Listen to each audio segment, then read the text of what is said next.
Oi, gente, vamos dar início à primeira mesa aqui desse encontro. Um encontro, acho que importantíssimo, né, frente ao que nós estamos vivendo aqui no Rio de Janeiro, né? Uma tragédia particular que nós vivemos. Tem outra tragédia rolando pelo Brasil, mas a nossa tem muitas particularidades, de várias dimensões, a meu ver, né? Uma dimensão política, vamos tratar aqui, uma dimensão econômica, uma dimensão humana, né? A banalidade da morte nessa metrópole é uma coisa assustadora. Mas eu acho que a grande importância de um encontro como esse, eu acho que a proposta, como o Luiz César e o Marcelo falaram, é um espírito de pensar a superação disso, né? Quais são os caminhos possíveis de construção coletiva, né, de sujeitos políticos que consigam superar essa nossa tragédia. Eu acho que a ideia aqui, e até essa mesa, a primeira mesa, que é o passado, né, que na verdade está presente, muito presente, né, é pensar as possibilidades de superação da nossa tragédia particular, né? É uma mesa sobre a formação dessa região metropolitana, sobre a perspectiva histórica, e aí muito interessante, porque eu acho que com olhares muito distintos. Nós temos aqui hoje, né, na ordem que agora mudou, o Marco Aurélio Costa, economista do IPEA, colega, né, Érica Tavares, coleguíssima, né, cientista social da UF, o Carlos Fernando Andrade, que é arquiteto do IAB. Então, são olhares que podem se cruzar, se integrar para a gente pensar essa perspectiva, né, de futuro que o Luiz César falou aqui. Então, eu chamo os três para compor a mesa.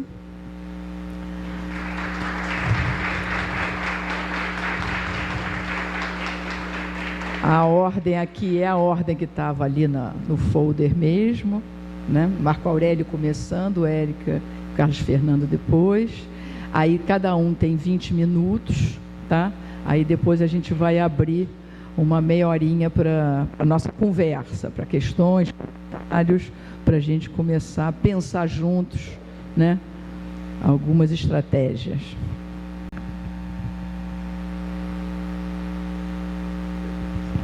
Boa tarde a todos e todas.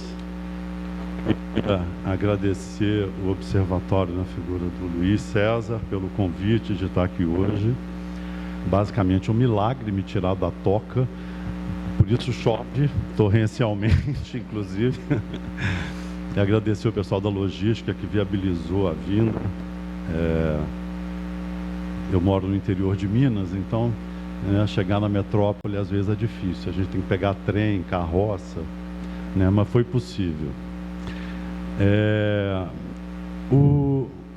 Era impossível não aceitar o convite, né, porque a gente tem tido uma interlocução muito rica, especialmente com o Luiz César, que colaborou na publicação que a gente vai apresentar hoje, com a entrevista que a gente fez ano passado e que saiu na publicação, e com o artigo escrito com o Jussiano. E é ótimo, porque foi uma boa desculpa, porque como a gente atrasou a publicação do livro, os 50 anos de 2023, né, não deu certo. Aí no Rio, os 50 anos deu certinho. Então a publicação saiu em março e a gente espera que o livro impresso esteja disponível em julho, agosto. O livro está na gráfica já, deve demorar um mês e pouco para sair. Quem tiver interesse de receber a publicação, pode depois entrar em contato por e-mail, que a gente está fazendo um mailing para distribuir os livros que vão sair da gráfica. Essa intervenção nesse primeiro painel, é claro que eu não vou falar exatamente do Rio de Janeiro apenas, né? Então, assim, é um pouco a contribuição de uma pesquisa que a gente faz no IPEA há 12 anos, que é o projeto Governança Metropolitana no Brasil, que é um projeto de pesquisa que vem sendo financiado pelo IPEA ao longo desse tempo, e inicialmente foi feito em rede, né? É uma pesquisa em rede, que envolvia aí 15, 16 estados, né? Uma rede um pouco diferente da rede do observatório, embora com muitas interseções, né? A Rosa Moura com a Thaís Corninho no Paraná, a Livramento em Natal, né? A gente tem várias interseções nas equipes, mas é uma pesquisa muito específica. Essas interseções, e a pesquisa é muito particular, a nossa do IPEA, porque ela envolve atores e pesquisadores da universidade, mas também muitas pessoas que trabalham nas instituições estaduais voltadas para planejamento e gestão metropolitana. Aqui fica apertando, tem que fazer força. Então, quer dizer, tem uma particularidade no projeto, né, que é essa. Então, muitas vezes as publicações que a gente faz ao longo do tempo, elas são muito descritivas daquilo que são as estruturas de planejamento e gestão das regiões metropolitanas, né, e menos, evidentemente, né, uma reflexão teórica sobre essas realidades. E essa última publicação nossa é um pouco, não exatamente uma inflexão, mas foi um momento de parar e pensar nesse marco dos 50 anos, qual é a contribuição do projeto e dessas reflexões para pensar justamente aquilo que o Luiz César falou, né? O futuro, que é o que tem de mais desafiador, na verdade, nessa história toda, é pensar no contexto atual o que é o futuro dessa institucionalidade que é a região metropolitana, né? Bom, está aparecendo ali, tá, né?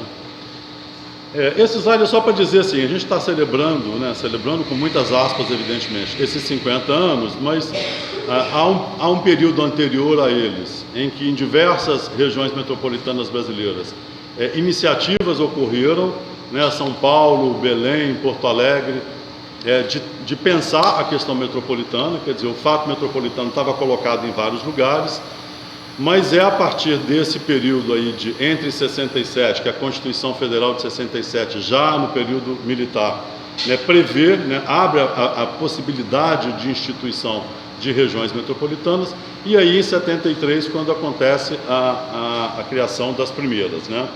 O Rio, né, como foi dito mais cedo, veio posteriormente. Então isso é só um pé de página. Né? Em 73, a gente tem a instituição das primeiras RMs. Esse desenho simpático aqui é do Franciscone com a Maria Adélia. Ele está no livro, no artigo da Bárbara com o Cleandro, e o Franciscone foi entrevistado também. Então, o Franciscone é uma espécie de memória viva dessa instituição das primeiras RMs, né? Em que o contexto de criação das RMs está muito atrelado a um modelo de desenvolvimento capitalista, que é a modernização do Estado brasileiro para possibilitar o desenvolvimento capitalista. Então esse era um pouco o marco dessas RMs.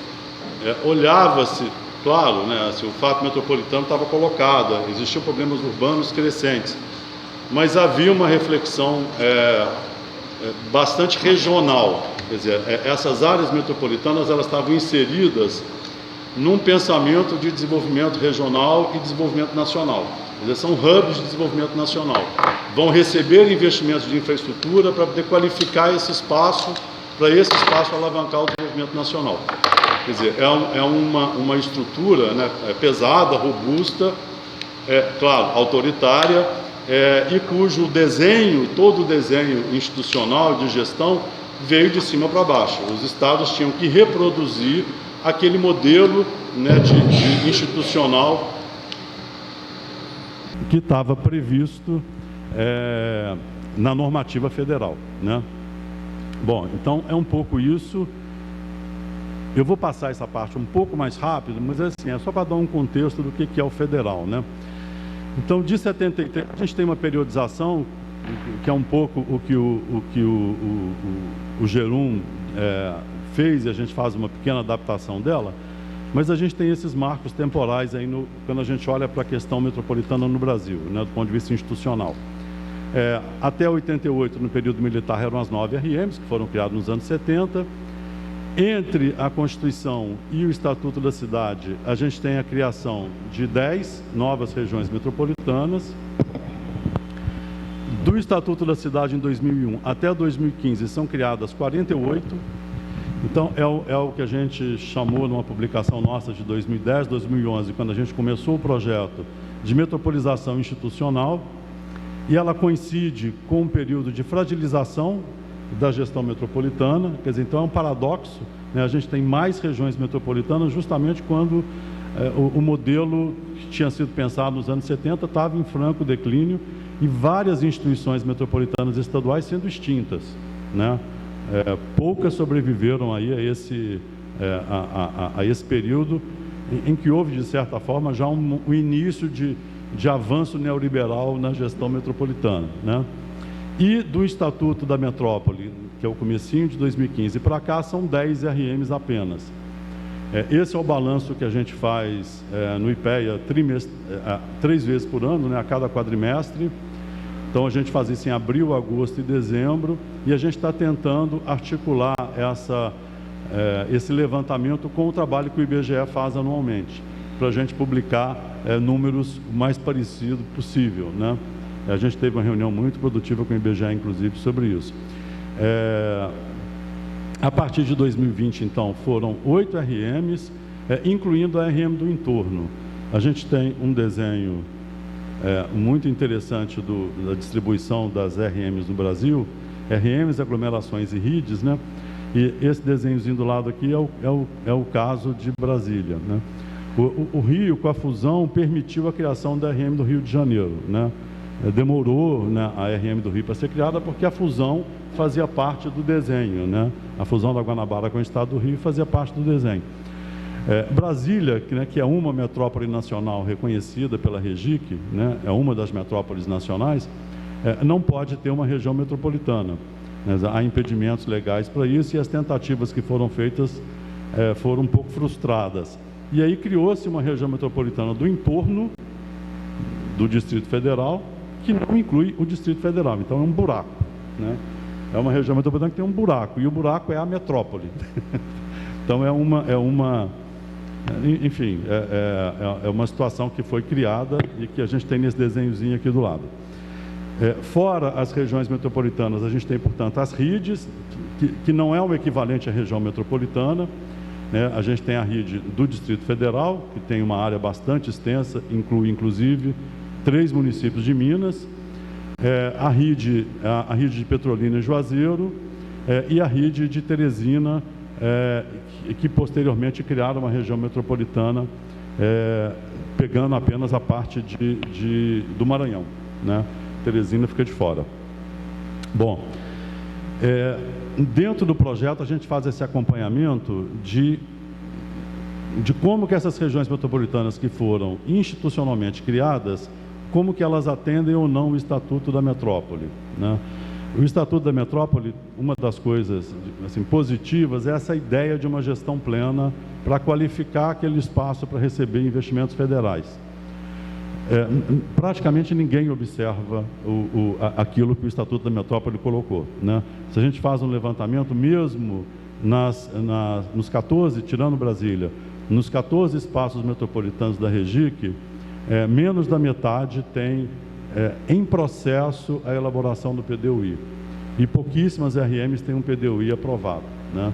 Quando a gente olha para 77, né, esse levantamento ele levou em conta 76, a gente vê mais de 50 dessas 70 e poucas não tem o PDUI sequer iniciado. Quer dizer, então é inócuo, né?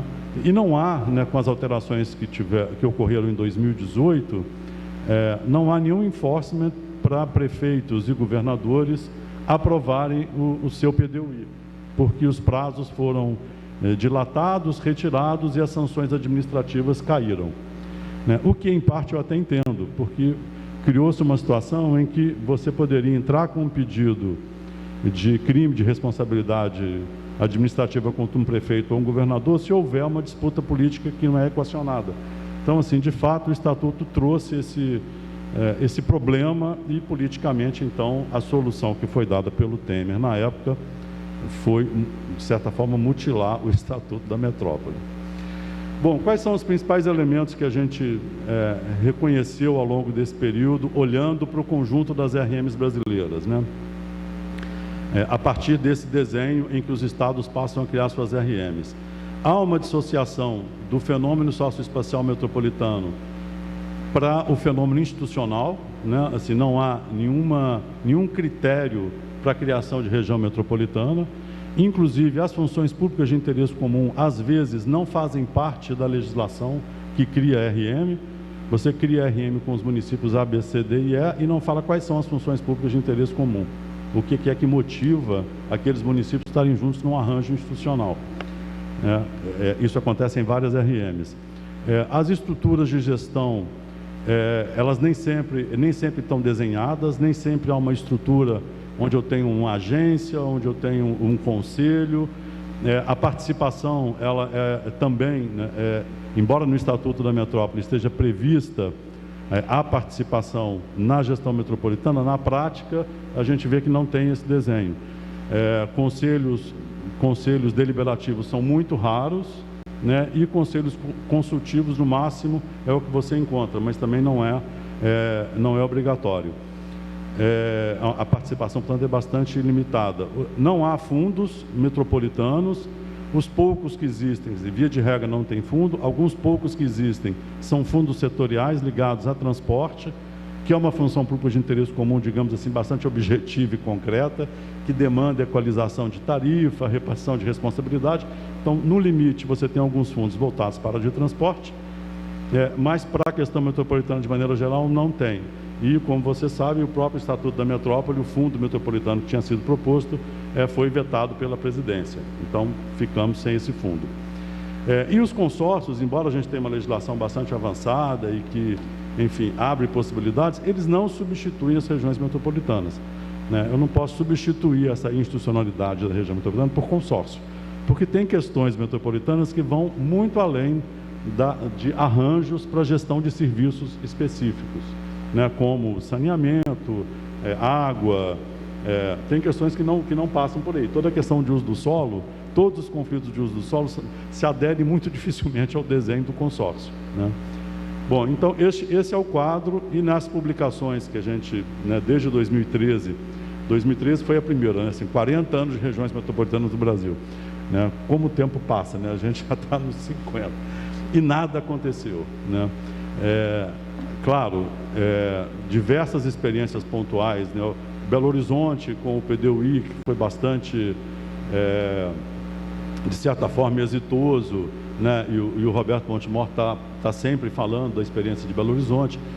Lá tem uma institucionalidade forte, né? Embora o Plambel tenha sido extinto meados dos anos 80, 86, 8 anos depois foi reconstituído um esquema, um arranjo de gestão metropolitana para o Estado de Minas, e a região metropolitana de Belo Horizonte nunca deixou de exercer o poder de polícia administrativo prevista no 6766, especialmente a anuência prévia para parcelamento de solo, né? BH continuou, mesmo sem o Plambel, exercendo esse poder de polícia. E em 2004, quando a agência é criada, dentro de uma nova estrutura legal, né, esse novo arranjo permitiu que o poder de polícia voltasse a ser exercido, e essa agência é uma institucionalidade bastante forte, né?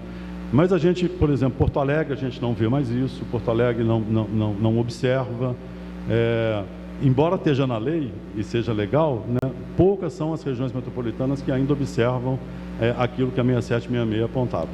Bom, então essas publicações nossas aí, até a última de 2021, um pouco chegam cobrem um pouco esse panorama que eu apresentei antes, e a publicação atual, né, que a gente lançou em digital em março de 24, ela faz o balanço dos 50 anos, aí a gente, como eu disse, abdicamos de fazer uma construção em rede e com descrições de experiências locais. A gente optou por fazer entrevistas com atores importantes pensadores e atores importantes para o tema da questão metropolitana, e acho que a publicação ficou muito interessante, né? Faz parte da publicação esse pequeno desenho aí. Essa ideia de que está subindo para algum lugar é ilusão de ótica. Pode estar para baixo, para o lado, pode estar indo para lugar nenhum, é só para efeitos gráficos mesmo, né? Então, a gente tem o início ali do processo, né, em escala nacional em 73, 74. Em 88, com a Constituição, o Luiz César falou um pouco sobre isso e fala sobre isso na entrevista, a gente tem essa inflexão municipalista, né, esse que a gente chama de neolocalismo competitivo, né, usando o Gerum aqui. Com o Estatuto da Cidade, há todo um reforço do projeto neodesenvolvimentista, isso entre 2001 e 2015, e que o município é o principal ator, e aí toda a questão metropolitana que estava ausente, que ficou ausente na Constituição de 88. Se você dá uma busca lá, buscar metrópole, aparece uma série de coisas lá sobre o Poder Judiciário, a locação e a criação das RMs pelos estados. Não se toca mais no assunto. E no Estatuto da Cidade o tema também ficou de fora, né? O capítulo acabou saindo e não entrou. Em 2015, tentativas de regulação e uma reação conservadora que vem logo em sequência. E de lá para cá, né, eu diria assim, né, é um aprofundamento, é o planejamento e gestão na berlinda. As políticas públicas estão definitivamente na berlinda, né? O papel do Estado está sendo efetivamente questionado de diversas maneiras e por diversos atores, e não há um projeto, né? Assim, é um campo de incertezas, né? E a gente não vislumbra um projeto alternativo àquele, porque também não se trata de retornar. Eu participei de alguns eventos online, né, sublinhar online, não teve um em Belo Horizonte que foi presencial, em que as pessoas falam, mas nos anos 70 a coisa funcionava, sim, funcionava de maneira centralizada e estava dentro de um modelo que atendia a interesses do desenvolvimento capitalista, um desenho muito claro, né? Isso não se recompõe, né? Isso está fora de lugar, não cabe pensar em nada parecido com isso. O desafio é qual é o projeto para o território metropolitano e para as cidades, e pensando na dimensão institucional, porque a experiência tem mostrado que tem uma dimensão institucional que é importante. Mas pensar numa institucionalidade nova é um pouco fora de lugar, assim. Os desafios e interesses que estão em jogo e as pressões políticas em torno de temas de planejamento e gestão fazem com que pensar numa nova institucionalidade seja um desafio ainda maior. Assim, é necessário, e a experiência mostra que onde eu tenho um corpo técnico estável, valorizado, com legislações que são observadas, onde essas coisas funcionam, de alguma forma, o planejamento metropolitano tem ali um espaço. Não quer dizer que vai funcionar, mas assim, é um campo de possibilidades. Mas para chegar nesse ponto, né, assim, como é que você constrói isso? Nas condições atuais, com os conflitos de interesse e as disputas que existem hoje. Então, é um pouco isso que a gente tenta fazer nesse livro com as entrevistas, né? É uma trajetória de meio século que está cotejada por processos de transformação globais, né? Processos vários, né? Modo de produzir, modo de consumir, né? E nessa publicação a gente, em especial, aborda dois temas transversais, que são as mudanças climáticas e a transformação digital, e que obviamente elas têm repercussões no campo econômico, social, né, cultural, e a questão é essa, né, como pensar as possibilidades de planejamento, gestão, governança em face dessas disputas e conflitos atuais, né, especialmente nesse período marcado pelas transformações do clima, né. Bom, a gente tem aqui eu não vou ler a apresentação, vou deixar ela disponível, né. Quantos? Então vamos direto ao ponto. Então é um pouco nesse sentido de pensar que não dá para voltar a um passado pretensamente ideal, né, marcado por uma estrutura robusta, mas de alguma forma é preciso construir institucionalidades e, sobretudo, a partir de projetos, né? A gente usa um pouco a ideia do Latour, a ideia do aterrar, né? Assim, como que a gente lida com essas transformações que estão em curso? É necessário, de alguma forma, aterrar. E as mudanças climáticas, acho que elas contribuem para isso. Elas são desafios enormes, mas elas trazem essa potencialidade de mostrar que estamos todos muito juntos e somos codependentes. Acho que as narrativas capazes de afirmar e apontar a codependência, elas são portadoras de caminhos para o futuro. Né? Não está nada dado, são construções, a gente espera que coletivas, como disse a Luciana, mas esse é o caminho, pensar em projetos e penso, né, esses projetos passam por esse aterrar, né, em que os territórios precisam ser bem descritos, e eu acho que isso, as publicações do Observatório trazem essa grande contribuição, né, de mostrar o que são essas realidades metropolitanas na sua diversidade, né, porque embora a gente tenha um olhar nacional, na verdade, a gente tem um quadro muito diverso, né, nas nossas várias RMs, e o desafio é esse. E a gente lá atrás escreveu em algum momento que isso foi antes do problema de Porto Alegre, né, que a publicação foi feita, a gente terminou essa publicação em 2023, né, de que os vulneráveis seriam os mais atingidos por esses problemas de transição, especialmente pelas mudanças climáticas. E foi exatamente isso que Porto Alegre mostrou, né? A Vanessa Max, que é do Observatório, que eu encontrei com ela, eu encontrei com ela recentemente, ela me disse que a empregada dela perdeu a casa com tudo, porque morava numa região que foi completamente devastada pelo Guaíba. Então, assim, isso não é futurologia, isso é o presente. Esse é o presente. As mudanças climáticas vieram e a gente tem que lidar com elas. Vou passar rapidamente pela apresentação, então. A parte 1 do livro, né, é a construção histórica da agenda, com a entrevista do Franciscone, a entrevista do Luiz César e os artigos que foram feitos, inclusive por ele com o Jussiano. A parte 2 trata da governança interfederativa e financiamento, né, entre outras, a entrevista do Gerum, o artigo do Gerardo. Tem uma entrevista muito legal do Edmilson Rodrigues, prefeito de Belém, que depois de ler a entrevista do Edmilson e ver os dados do IBGE de população, que foi o que saiu, né, a gente entende por que a RM de Belém está encolhendo e o município de Belém também. Quer dizer, é uma cidade sem possibilidade de inserção nesse novo mundo que está se colocando aí. A entrevista dele é bastante interessante, e a entrevista do Fernando Rezende, que o Guto participou, que é ex-presidente do IPEA, que aponta as questões do federalismo fiscal e a dificuldade que é de lidar com os temas voltados para o financiamento metropolitano. E a parte 3, que são as agendas transversais. Essa entrevista do Carlos Nobre, que é a primeira desse bloco, ela é muito necessária.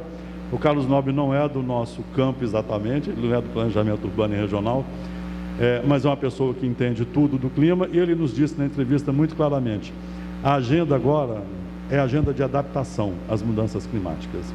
Essa discussão de como frear, esqueçamos. Adaptação. Tragédias vão começar a acontecer de maneira mais frequente e vão afetar os mais vulneráveis. Essa é a agenda. E o Brasil está completamente despreparado, os municípios completamente alheios a essa temática. Então, assim, eu acho que só fazer o jabá aqui da nossa plataforma, brasilmetropolitano.ipea.gov.br. Lá vocês encontram na aba Biblioteca esse conjunto de caixinhas que tem várias coisas muito legais. Tem todos os livros, os relatórios de pesquisa, os dados metropolitanos que são atualizados a cada 4 meses pela equipe do projeto. A PNDU, a gente fez um TED com o MDR e depois M-Cidades para subsidiar o processo de elaboração da PNDU, que depois foi abortado e agora retomado, mas tem ali uma série de relatórios de pesquisa muito, muito interessantes, material muito rico para consultar, e está tudo disponível. Obrigado.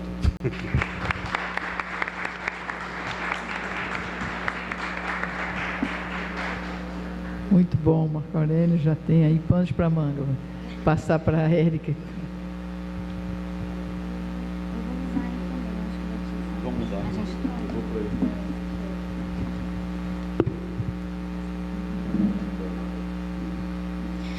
Boa tarde, pessoal. Para a gente ganhar tempo, já vou começando, né? Queria agradecer o convite da comissão organizadora desse evento, em especial, né, o Núcleo Rio de Janeiro, do Observatório das Metrópoles. Eu estou aqui representando o Núcleo Norte Fluminense, recém-formado na nossa rede, obrigada, na nossa rede, e estou com a missão aqui, né, de falar das publicações recentes do Observatório das Metrópoles no Rio de Janeiro, então tanto as do Núcleo Rio de Janeiro, sobre a região metropolitana, quanto do Norte Fluminense também, né, trazendo esse olhar mais para o cenário estadual. O Marco Aurélio falou, né, de uma perspectiva mais nacional, e agora, né, eu acho que a gente, né, já vai para a escala também do nosso estado, e eu pretendo falar, né, um pouco sobre o que a gente tem produzido a respeito, mas antes disso, acho que é fundamental a gente contextualizar um pouco, né, esse cenário, né, em que essa produção acontece.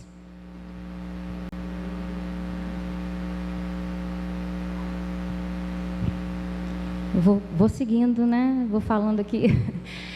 Eu vou fazer o percurso, né, um pouco, né, de falar desse modelo de desenvolvimento, né, em que o Estado do Rio de Janeiro se inseriu nas décadas mais recentes, né, especialmente já a partir do século XXI, trazendo um pouco, né, de como esse modelo ele influenciou a reorganização territorial, né, no Estado, e aí contextualizando, né, com duas publicações recentes da nossa rede sobre o Rio de Janeiro. Então, está aí, né, basicamente, esses livros, né, em torno da reforma urbana, do direito à cidade, do Rio de Janeiro, e o desenvolvimento urbano e governança mais voltado para o Norte Fluminense.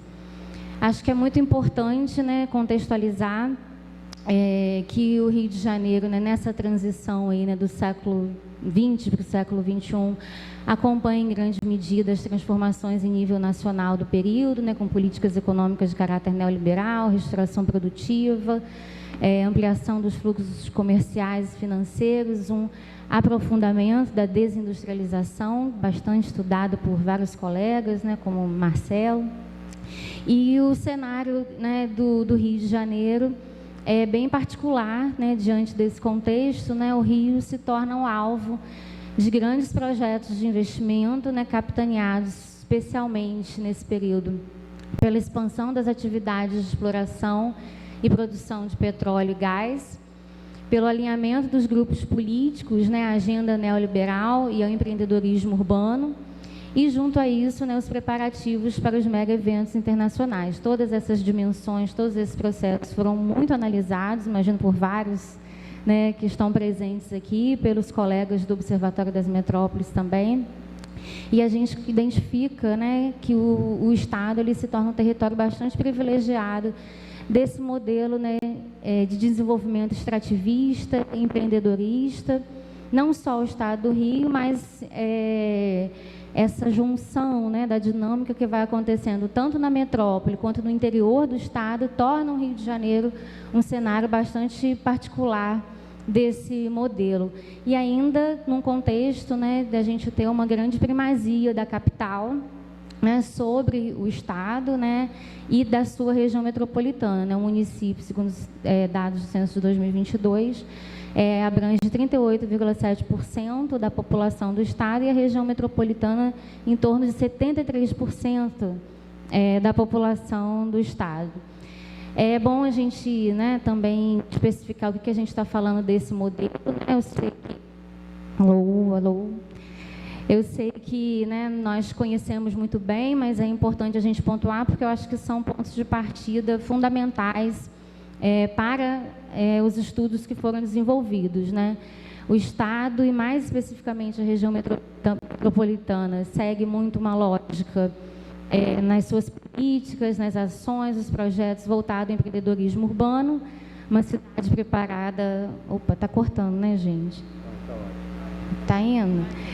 Uma cidade preparada para os negócios, ampliação do marketing urbano, né, investimentos econômicos e um desenvolvimento pautado na lógica especulativa, né, parcerias público-privadas, espaços, infraestruturas, serviços, atrações voltados para esse atendimento aos interesses do mercado e não necessariamente às demandas reais e cotidianas da população, um domínio ou criação, né, de ambientes justamente para a exploração das vantagens específicas que o território do Estado do Rio de Janeiro possui para a produção de bens e serviços.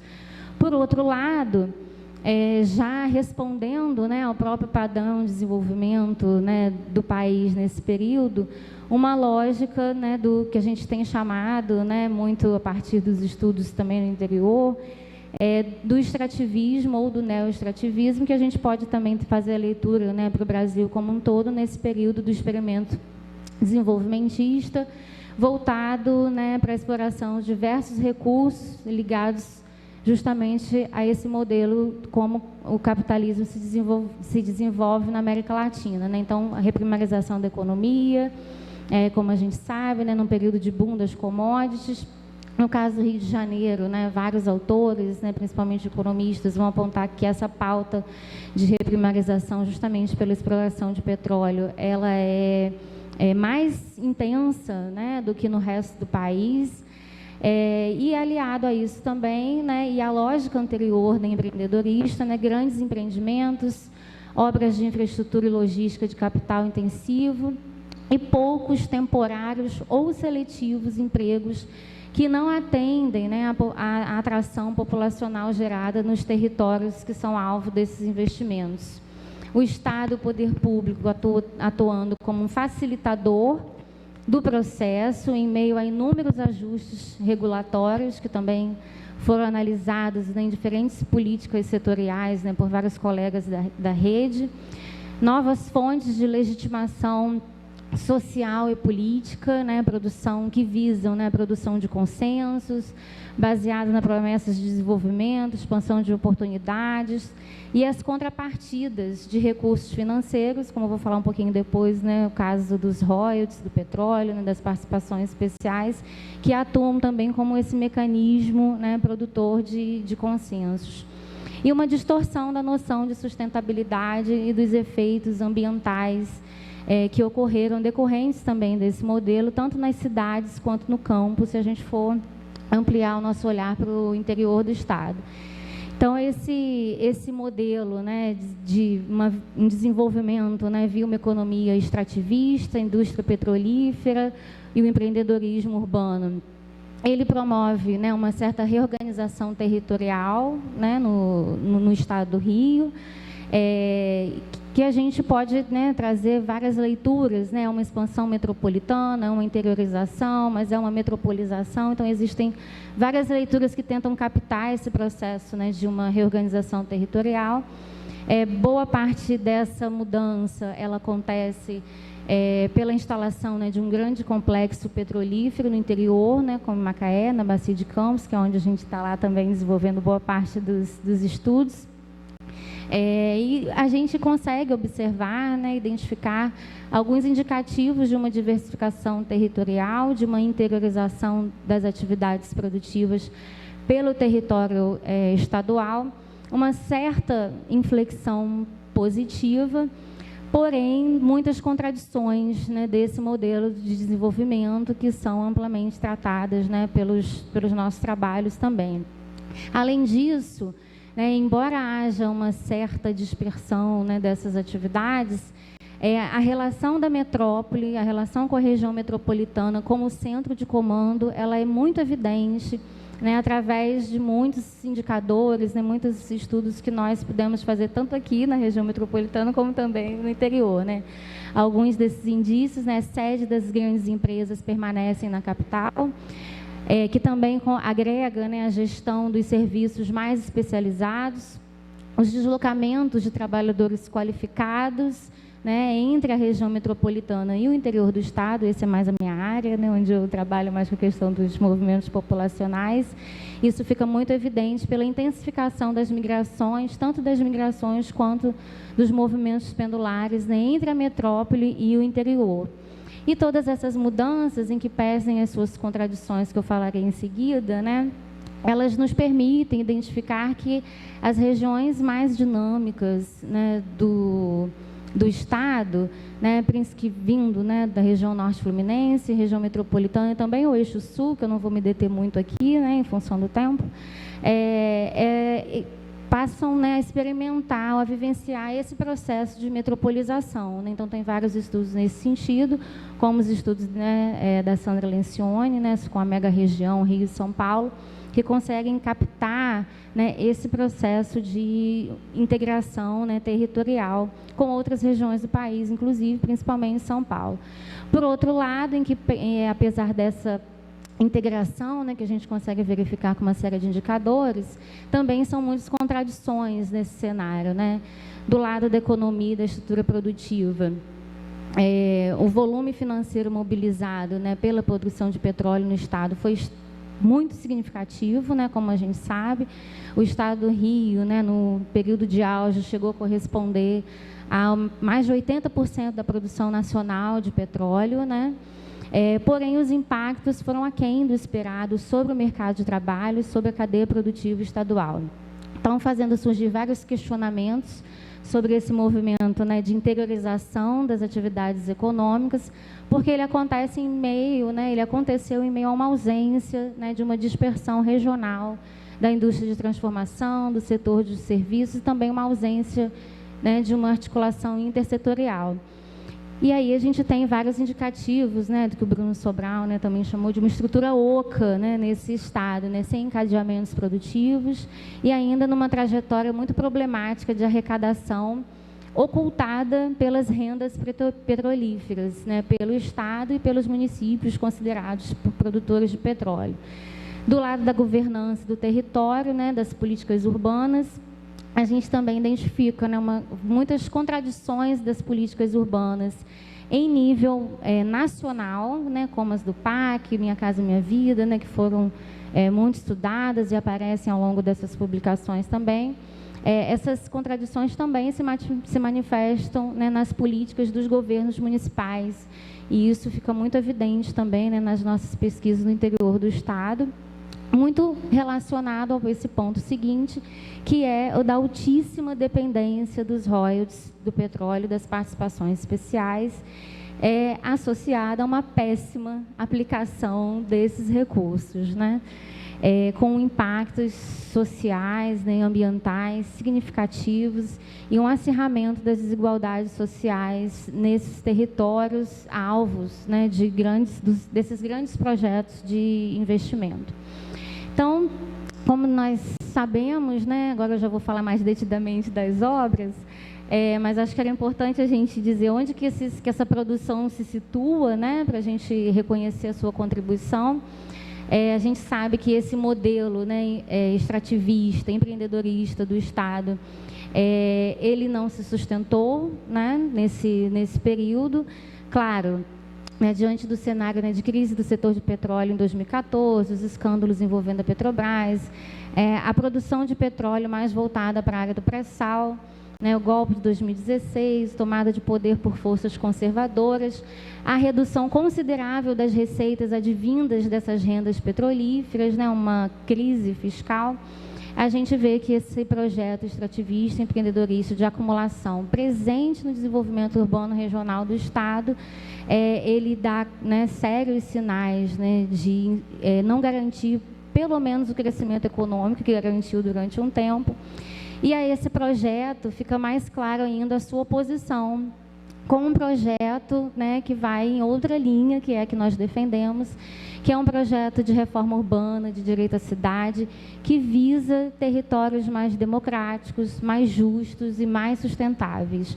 Então, é justamente nessa linha que o Observatório se inseriu, né, eu acho que nos últimos anos, né, não só o Núcleo Rio de Janeiro, mas toda a rede, né, espalhada nas diversas regiões metropolitanas, promovendo debate a respeito desse projeto possível, né, e que a gente precisa colocar em pauta e ser debatido no esforço de incluir a questão urbana na agenda, né, do desenvolvimento e da reconstrução nacional após os desmonte das políticas urbanas na agenda ultraliberal do período anterior. Então, essa coletânea, né, ela foi produzida, né, no Brasil, né, por vários núcleos da rede observatória. No caso do Rio de Janeiro, né, a obra, né, Reforma Urbana, Direito à Cidade, Rio de Janeiro, eu acho que ela traz uma grande contribuição e serviu de inspiração também para a gente, né, que produziu logo depois sobre o Norte Fluminense, né, retoma, né, aspectos centrais da ordem urbana da metrópole, os antigos problemas relacionados à moradia, saneamento, mobilidade, que eu acho que vão ser discutidos, né, ao longo dos painéis seguintes, inserção do mundo do trabalho, segurança, os embates existentes nesse cenário tão acirrado, né, entre as forças pró-mercado e as lutas sociais urbanas, as transformações, né, avanços e contradições no âmbito desse experimento desenvolvimentista, porque, claro, né, a gente teve investimento produtivo, melhoria da infraestrutura, né, políticas redistributivas em alguma medida, porém, ao mesmo tempo, né, um aprofundamento do empreendedorismo urbano e dos ilegalismos na produção da cidade.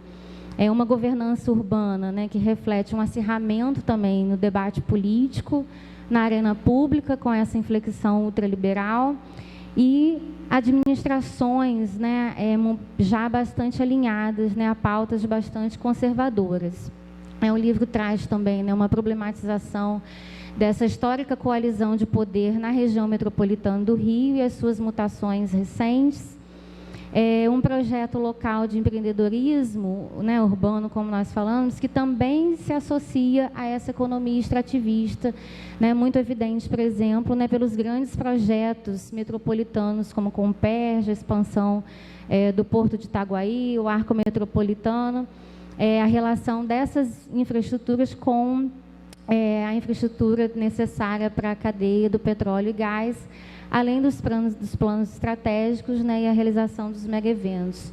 E também um projeto político, né, hegemônico, sem uma agenda efetiva de desenvolvimento econômico e social. Então, essas duas lógicas operaram, né, e a gente identifica isso por todo o território do Estado, sem uma agenda efetiva de desenvolvimento econômico e social. Uma das razões do que uma das autoras, né, duas autoras também, a Regina Antunes e a Sandra Lencioni, falam, né, sobre o sonho fracassado desses grandes investimentos produtivos na infraestrutura da cadeia do petróleo e gás no estado do Rio, sob uma lógica patrimonialista herdada e uma lógica institucional privatista, né, além de uma fragmentação da base social, trabalhada também pelo Felipe Correia, né, no capítulo, e outros colegas. Do lado, né, do interior, né, na nossa publicação sobre o livro Desenvolvimento Urbano e Governança, né, mais voltado para o Norte Fluminense, dentro desse modelo, né, que eu vim traçando, né, a gente aciona a tese de que a região, né, essa região específica do interior do estado, ela se torna, né, ela foi, né, um dos territórios subnacionais-chave no âmbito desse empreendimento extrativista, que foi marcado por dois fenômenos, né? A constituição de uma economia do petróleo, né, com sede física no interior, mas com impactos, relações, imbricamentos, né, em todo o território nacional, né, não foi apenas nessa região. Atualmente, a gente acrescenta esse empreendimento petrolífero, né, o grande complexo industrial portuário, né, do Porto do Açu. Então, a gente fala de uma dinâmica Porto-Petróleo, atuando nessa lógica, e a constituição de uma economia das rendas petrolíferas, né, ou economia petrorrentista. Temos, né, o colega Roberto Moraes, que trabalhou muito nessa perspectiva, que fala né, que traz o impacto dos royalties do petróleo sobre a governança e o desenvolvimento urbano, né, principalmente no interior do estado. Então, a gente também identifica no interior claras evidências, né, dessa estrutura produtiva oca, né, como eu coloquei anteriormente. Uma economia regional com a dinâmica, né, comandada por esses dois grandes projetos, né, Porto e a indústria petrolífera, que né, nos evidencia, né, clara formação de enclaves, uma reorganização urbano-regional em decorrência desses processos, né? A gente tem muitas mudanças na configuração do território, né, principalmente no interior do estado.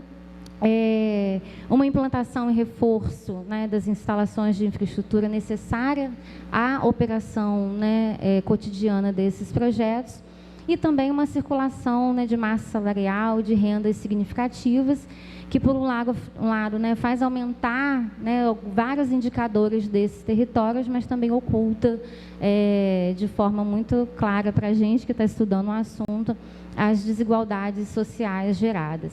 Uma das questões que norteou nossas reflexões ao longo desses últimos anos, que permitiu chegar a essa obra, foi qual é o norte fluminense para além do petróleo, né?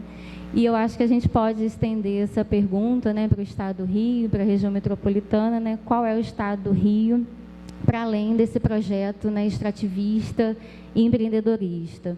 Finalizando, né, já para cumprir o meu tempo, né, claro, acho que a gente traz, né, nessa produção recente, né, muitas contribuições, muitas propostas. Eu tive um esforço enorme de sintetizar aqui, em termos de orientações, mas muito importantes. A gente acaba de sair da Conferência das Cidades, né? Eu estava lá até sábado, né, acompanhando, né, a Conferência de Campos e vários colegas das demais conferências, e a gente parece que o óbvio, que é o que a gente traz nessas obras, né, nesses textos, ainda precisa muito ser dito, né?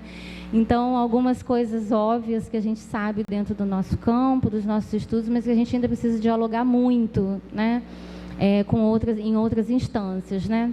Qualquer ação ou mudança precisa considerar outras escalas, a escala nacional e a escala estadual, né, sem dúvida. O desenvolvimento econômico, social, urbano passa, né, por um projeto político amplo.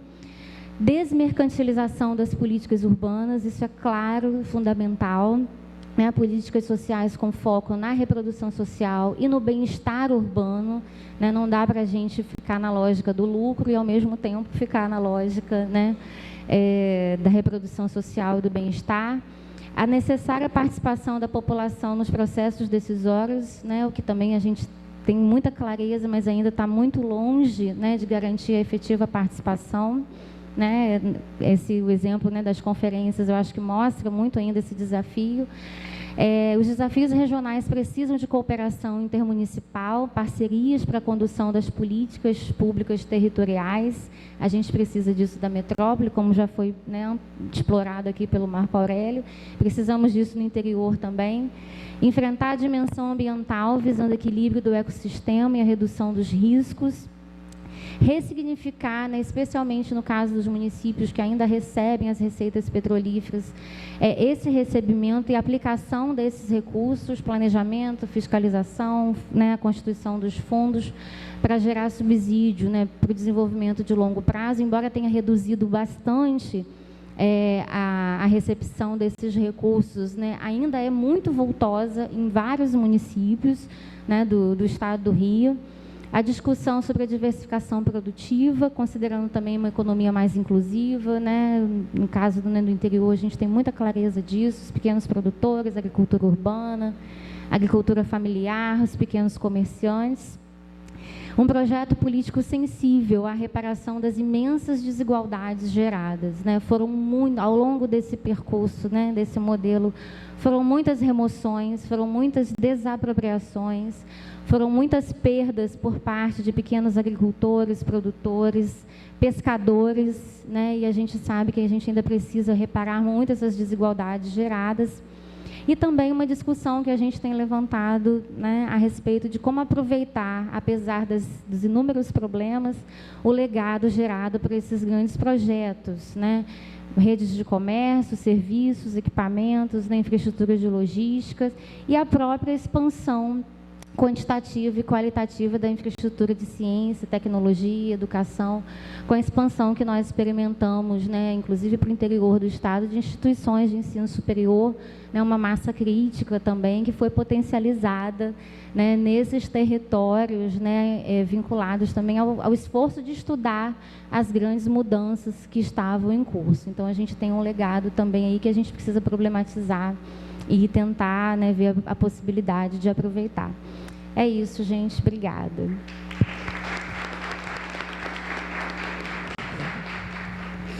Boa tarde a todos. Eu sou Carlos Fernando Andrade, arquiteto urbanista. Queria agradecer ao Observatório das Metrópoles, ao IPUR, mas principalmente ao IAB, cadê Marcela? Que me indicou para representar aqui o Instituto como anfitrião e nesse evento um pouco cartomante, né? Presente, passado e futuro, eu falar exatamente do passado. Bom, alô.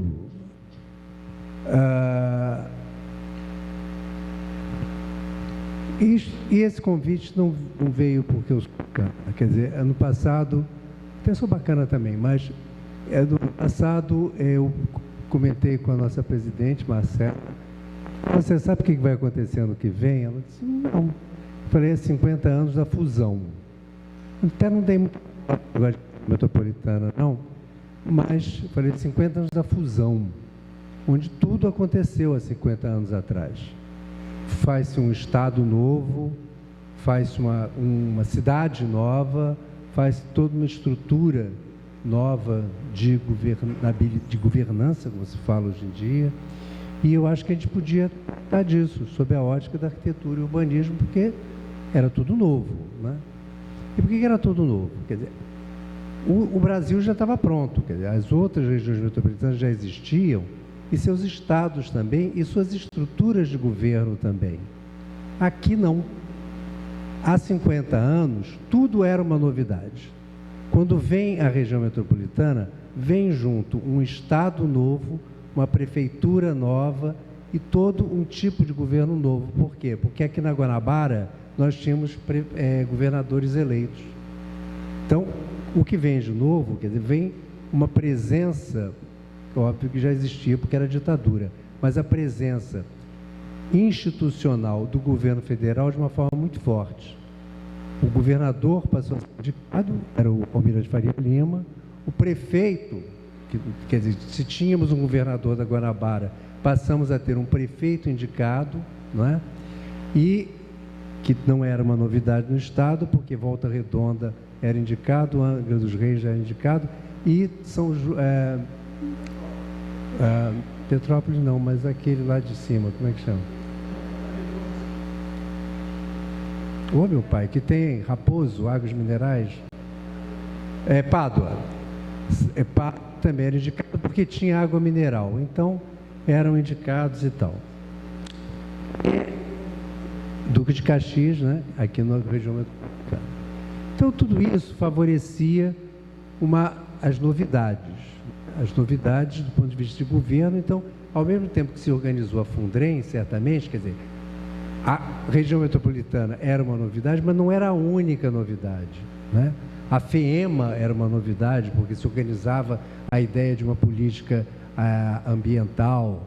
No Rio de Janeiro, tudo era novidade. Se saía de uma Guanabara para uma prefeitura que se pretendia também modernizadora, né? Então era Conlurb na área da limpeza urbana, etc, etc. A ideia, o primeiro plano que foi feito foi o PUB Rio, né? Plano urbanístico básico, enfim. Então a região metropolitana eu até não dei muita bola quando comentei com Marcela, que eu acho que a gente tinha muita coisa para conversar nesses ditos 50 anos, inclusive a ideia de uma unidade de federação nova, que era o Estado do Rio, que para nós era novo, né? A gente vinha de Guanabara, e que tínhamos que nos integrar com o Estado do Rio, a gente chamava assim, para dizer, eu vou para o Estado do Rio, pronto. O Estado do Rio era de Nilópolis em diante, Niterói era outro planeta, né? E porque vimos da corte, meu trabalho um dia muito na área de patrimônio histórico, você sabe por que o município tem esse formato? Já se deram conta? Porque é um município neutro da corte. E a corte definiu esse território, que ia de São Cristóvão ao Palácio de Santa Cruz.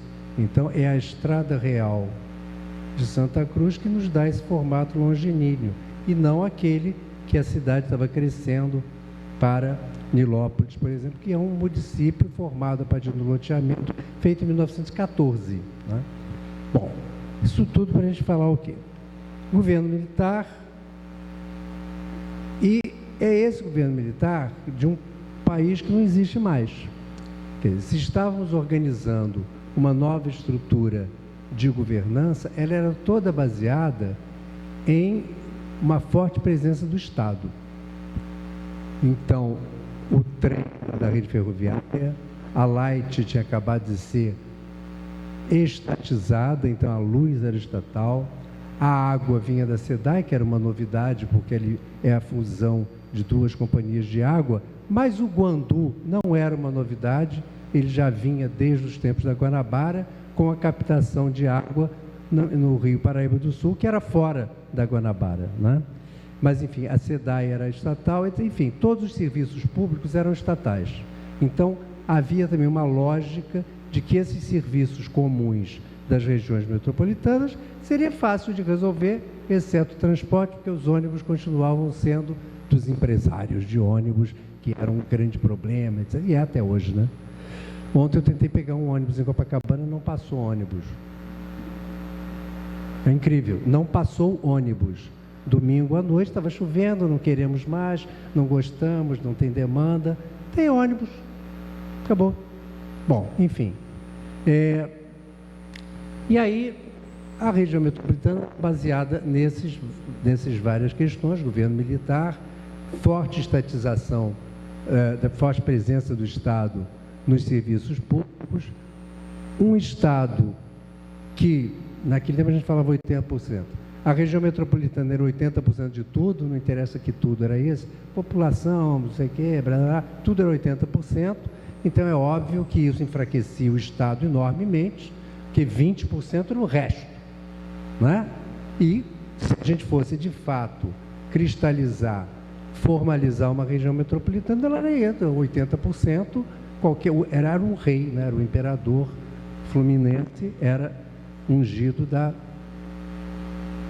metropolitana, que tinha, lembrando, nessa altura dos acontecimentos, o prefeito da capital indicado e o de uma cidade importante como Nova Iguaçu também, né? Bom, então isso já dava um problema político, de organização.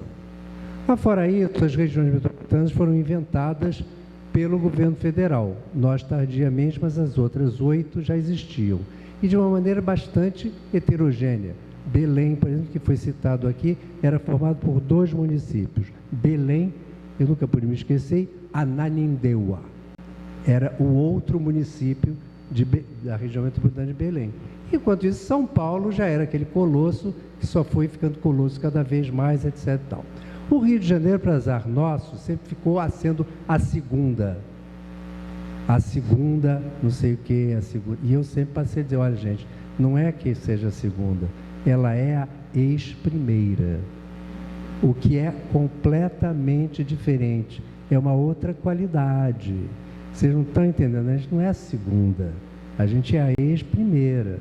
Se tudo correr normalmente, nós seremos a terceira, a quarta, a quinta, porque o processo é de descenso. Mas isso é difícil da gente ver quando está vivendo, né? Então, a gente fez tudo que São Paulo estava fazendo. Nos preocupamos, por exemplo, com os loteamentos periféricos, né? E tentamos adaptar a 6766 aqui. Já foi citada a 6766, não foi? 6766, para quem não é do ramo, é aquela lei que fala dos loteamentos, né? E que, naquele momento, fazia um certo sentido, porque colocava para o loteador, né, a obrigação de criar toda a infraestrutura urbana. Na medida em que as coisas foram sendo privatizadas, eu passei a brincar assim, é como você sentar num botequim, pedir um chopp e o cara diz assim, mas você trouxe seu copo? E a mesa também você vai ter que pagar por ela, porque eu estou aqui para servir chopp. Quer dizer, eu sou hoje uma empresa privada que não tenho responsabilidade pelo custo de implantação. Trouxe o copo, então não vai beber.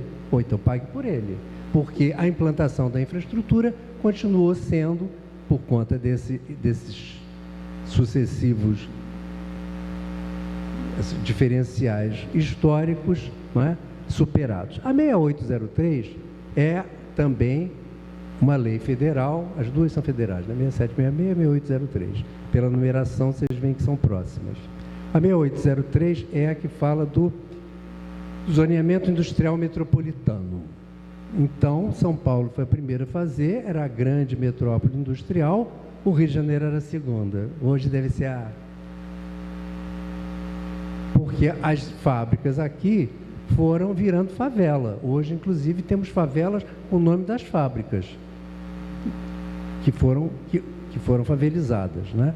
Mas ainda assim a gente fez. Eu trabalhava nesse projeto, inclusive. ZUP-ZUD-ZEI.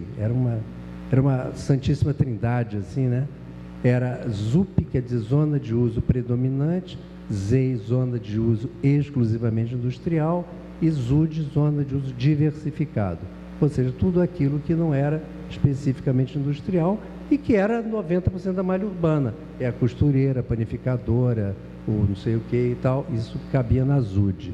E nós fizemos isso e, pasme, até recentemente, eu não sei se até hoje é vigente, mas até recentemente o era. Quando a Companhia Siderúrgica do Atlântico, muito recentemente, foi implantada em Santa Cruz, ela foi baseada no zoneamento do Sistema Metropolitano de 1900 e antigamente. Eu estou falando que eu trabalhei nele. Certo? Então, é uma coisa assim, completamente superado e que, salvo melhor juízo, está vigente e, se não está, esteve até recentemente. Tá? Bom, então, tudo isso é para a gente contar que era um Brasil com essas características, militar. No Rio de Janeiro, implantação de uma governança completamente nova, extremamente crédula de que a técnica era soberana. Isso aqui não era novo, porque a gente vinha, por exemplo, o BNH, o CERFAL, né, que implantava planos diretores em todos os municípios, etc. e tal, tinham certeza de que aquilo, sob o olhar técnico, né, que a gente chamava de tecnocrático, ia dar certo. Bom, então a gente tinha isso. E você citou uma coisa muito interessante, que tinha a ideia do uso do solo, né, onde a 6766, a própria questão metropolitana dizia isso, né, que loteamentos acima de 1 milhão de metros quadrados tinham que ser aprovados na região metropolitana, uma série de situações assim, que esta região metropolitana agia sobre o que falavam de peculiar interesse municipal. Aprendi essa expressão, nunca mais podia dizer. Peculiar interesse municipal. Havia uma discussão sobre a constitucionalidade disso, né? Porque a Constituição dizia que o uso do solo, etc., etc., era peculiar interesse municipal, e, ao mesmo tempo, o governo militar dizia assim, não, temos que tratar disso de uma maneira integrada, não sei o que e tal, nessa crença de que a técnica sabe tudo. Então, meu primeiro emprego, eu saído do Leblon, foi ser arquiteto em Nilópolis. Me sentei na Avenida Mirandela e comecei a dizer como é que Nilópolis ia ser, doravante, etc., porque eu vinha com esse poder imperial da região metropolitana, né? Bom, eu e todos que éramos postos assim nas várias cidades e tal. Petrópolis não gostou disso, logo pediu para sair, foi embora. E, não gostamos, não queremos e tal, cidade imperial, e foi embora. Saiu da região metropolitana. Outros tantos depois entraram e tal. Bom, a técnica é soberana, então o uso do solo foi porque, de alguma maneira, essa questão dos serviços de uso de interesse metropolitano foi muito pouco explorado aqui. Basicamente, além dessas leis metropolitanas e federais, a questão do lixo, né, que foi todo capitaneado pela Conlurb, mas ainda assim foi feita a implantação. É engraçado falar disso, né? Do aterro sanitário de Gramacho, que depois virou um problemaço, e hoje em dia ele foi desmobilizado já na categoria de lixão, né? Quer dizer, a coisa não deu certo, mas ele foi imaginado assim, então teria um grande aterro metropolitano no município de Duque de Caxias e várias unidades de transferência dos municípios para lá, né? Bom, inclusive do próprio Rio de Janeiro, que passou a exportar lixo para lá. Bom, e esse foi um dos grandes... Não conseguimos enfrentar a questão de transportes, que era evidente, né? Era fundamental ter uma questão de política de transportes integrada com tudo, né? Mas nunca se conseguiu fazer um sistema, sempre continua sendo um somatório de linhas, etc., etc. E então se atuou principalmente nessa questão do uso do solo, que obviamente tem planos, tem mapas, tem papel, tem de um tudo, mas nunca foi de fato estabelecido. Ninguém mandava para a Fundrem a fazer coisa nenhuma, nem aprovar loteamento nenhum, etc, etc. Bom, então, acho que o futuro, né? Quer dizer, o passado tem essa questão, ela é muito fundada em cima de equívocos. Acho que o principal deles é esse, que é um momento de forte estatização, forte presença do Estado no serviço público, e essa crença que as metropolitanas eram iguais, e não são. Eu não consegui entender, já em 75, o seu novo papel no Brasil e no mundo, não é?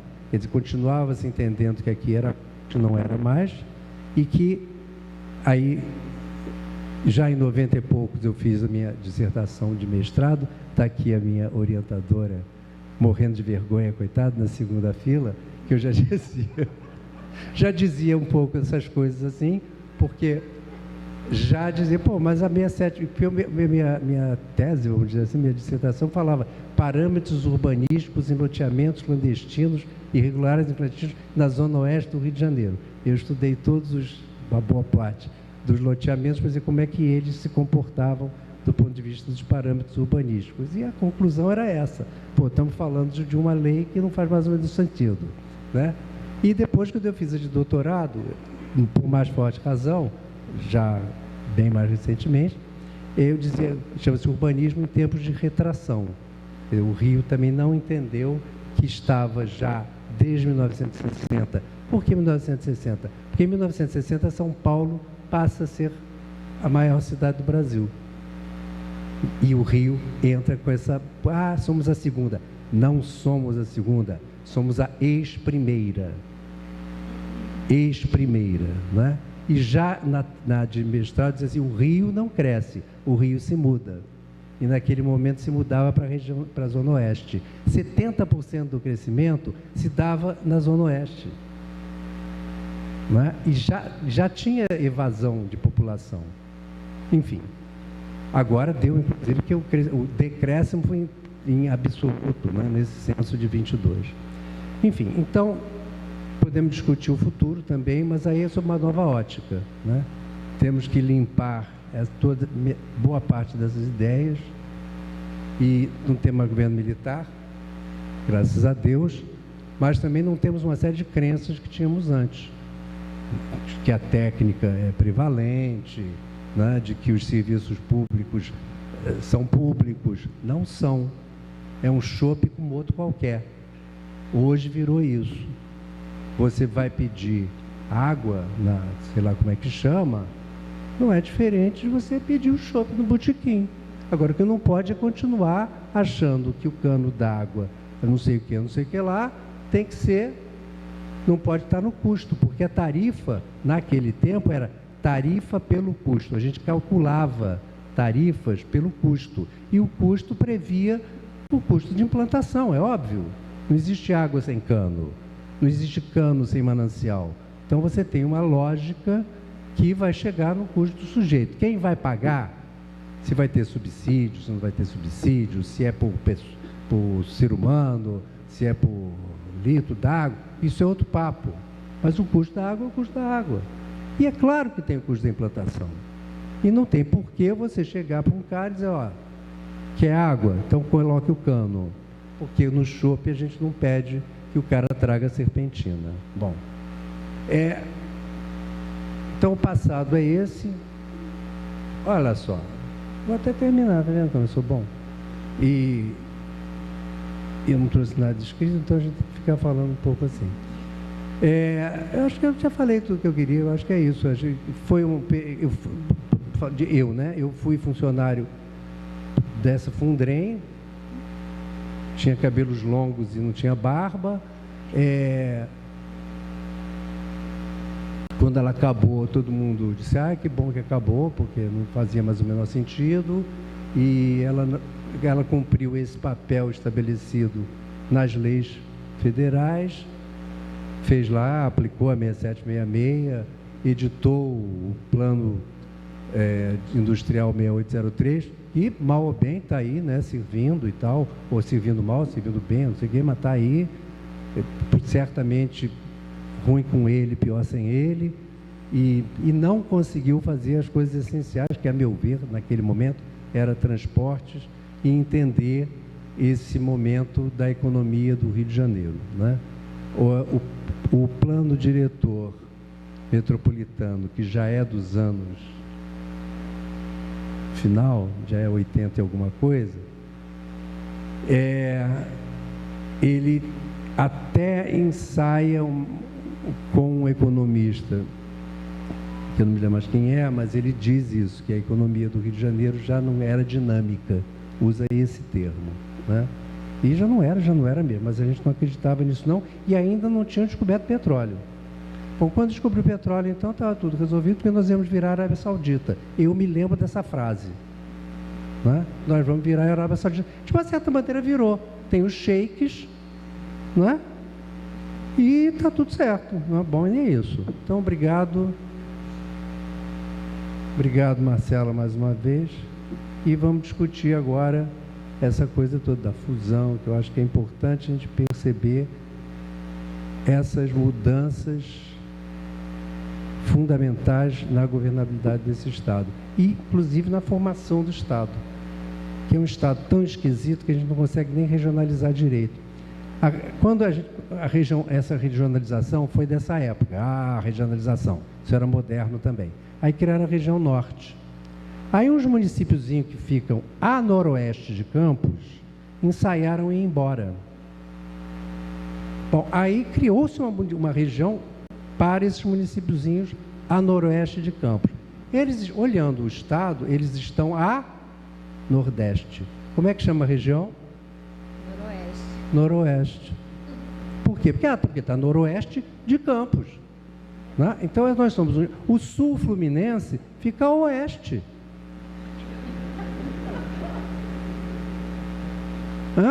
Então, tem que ser repensado. É um estado que eu acho que tem que ser repensado a partir de seu mapa. Está tudo errado, então vamos começar de novo. É isso, obrigado.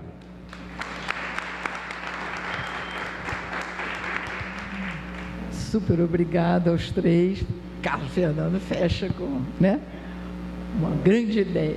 Olha só, o Marcelo deixou falar um comentário, né? Disse que eu podia fazer um rápido comentário antes de abrir para vocês. Eu não gosto de... Acho que o debate é mais importante do que tudo, mas é porque, a partir do que eu ouvi aqui, e vou pegar carona, acho que o Carlos Fernando foi na mesma direção do Marco Aurélio, a pergunta que você deixou aqui para a gente, né? Afinal de contas, devemos pensar uma nova institucionalidade para as metrópoles? Como construir essa nova institucionalidade? E a gente tem que se perguntar, para que isso, né? Para que reinventar alguma coisa? Claro, bastante diferente do desenho autoritário que você contou aqui e tal. E aí eu pensei o seguinte: tudo que vocês falaram aqui, a gente pode concluir que a metrópole do Rio de Janeiro, ela não se realizou politicamente, institucionalmente, apesar de fundrenta, não se realizou porque vocês mesmos falaram aqui, os chamados interesses comuns, eles não foram apropriados, não mobilizaram os nossos governantes, os nossos políticos, né? Isso não foi incorporado, interesse comum metropolitano, né? E isso é curioso, porque a metrópole do Rio de Janeiro, ela se realiza cotidianamente na vida das pessoas. Ela existe concretamente na vida das pessoas. Érica é uma que trabalha os fluxos, trabalhou anos os fluxos, né, metropolitanos, né, na nossa metrópole, né? Então, ela existe, a metrópole existe, né? Então, a gente pode deduzir daí, né, que as necessidades metropolitanas objetivas, concretas, que se transformaram em demandas concretas, porque a gente tem que também afirmar aqui que a metrópole do Rio de Janeiro é um território de luta, de resistência, de conflito, né? Tem muitos movimentos, muitas organizações periféricas nessa história de 50 anos que vocês falaram aqui, né? Porém, Se não vingou o interesse comum, é porque a força dessas organizações, dessa sociedade civil, foi aquém do necessário, né, para que essa coalizão aí, por exemplo, que a Érica nos fala, né, os sheiks, né, ou o capital rentista, expoliativo, né, que sempre controlou o nosso Estado, né, uma metrópole improdutiva, né, que não produz, né, um governo do Estado que decidiu lá nos anos 40, 50, que o Estado do Rio de Janeiro ia ser importador de alimentos. Isso foi uma decisão política do capital comercial aqui do Estado do Rio de Janeiro. Por isso nós hoje temos os alimentos mais caros do Brasil, porque nós não produzimos nada, né? Nada, porque nós precisamos importar, né? Porque aí esse capital ganha tubos de dinheiro com as SEASAs, com as intermediações. Então, essa é a nossa realidade, né? E aí, é interessante pensar a força, né, que está aquém, social, que está aquém disso tudo que vocês estão levantando aqui, né? Agora, eu deixo aqui para abrir, né? Eu sou um otimista, sempre fui, né? A pandemia nos mostrou alguma coisa muito interessante, né? A capacidade de articulação das periferias dessa metrópole, né? As redes que se formaram e se fortaleceram, as novas conexões de movimentos com periferias, a relação campo-cidade, o pobre campo que ainda existe, né? O movimento agroecológico, nós vimos explodir aqui na metrópole, na pandemia, porque nós estávamos vivendo uma tragédia humana, que, assim, temos que fazer alguma coisa, que existe uma potência aí, especialmente nos territórios periféricos, né? E destaco, para fechar, 2 setores econômicos dessa metrópole que foram fundamentais e continuam sendo, né? Que é o setor de alimentos, que conecta muita gente, porque a fome no Rio de Janeiro é relativamente das maiores do Brasil, e a produção cultural, o setor de cultura aqui também, que faz conexões inacreditáveis em toda a metrópole e para fora da metrópole, que é a comunicação. Eu acho que esses 2 setores teriam que ser estratégicos para a gente pensar uma mobilização e a construção de um projeto metropolitano. Ele tem que ser de base, né? Senão não tem sentido uma nova institucionalidade, né? Vamos ter que passar agora para a próxima mesa, que já estamos um pouquinho atrasados. Tá bom? Obrigada.